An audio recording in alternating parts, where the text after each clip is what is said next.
A recent Vinegar Syndrome release is Whodunit, otherwise known as Island of Blood. Now, I don't often change slipcovers round, but I changed this one because I just thought that was an awesome title for this movie.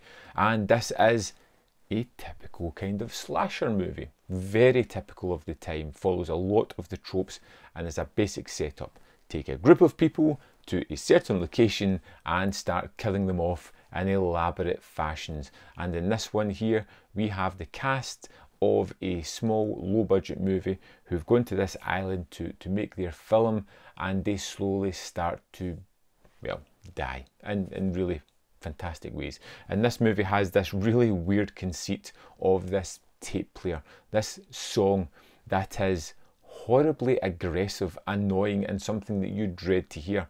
Not because you know there's a murder coming, but because it's just so crap. And it just alludes to how the next person is going to die. And it's one of those horror movies where the deaths are utterly baffling, how they do some of them.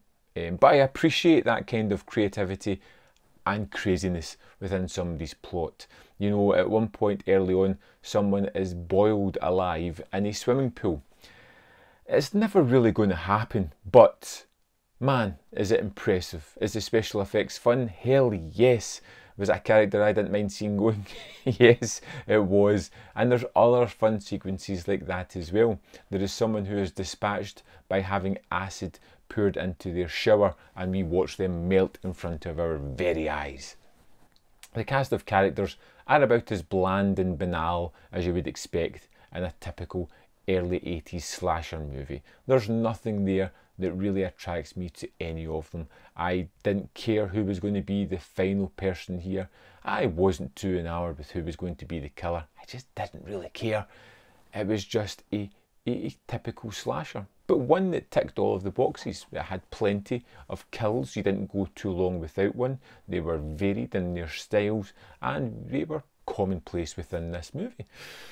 It looks pretty good. It feels like a low budget movie, but it feels as if they really master it. There was some aspects of the characters that I found particularly funny, like the director who really didn't like his leading lady unless she was disrobing, at which point his interest was more than piqued. There is a fun sequence with one of them later on as they are starting to go at it, and there is a wonderful death at that point that makes absolutely no sense at all. But hey, it's a slasher movie. They don't often make sense in this one. But the one thing it does have is a little twist after the tale finishes at the end of the movie. And I felt that that twist was a revigorating twist. One of those ones that makes you reassess what you've just seen. That makes you excited by what you've just seen. I liked that twist and what it brought to this movie. Does it make the movie great?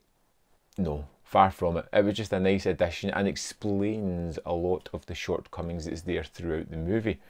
When I would go back to watch this one, knowing how the movie plays out, I would probably have a lot more fun with it the next time, because I know what's happening and I'm not looking at the things and rolling my eyes going, that doesn't make sense, that's just silly. I know where it's going to play out to.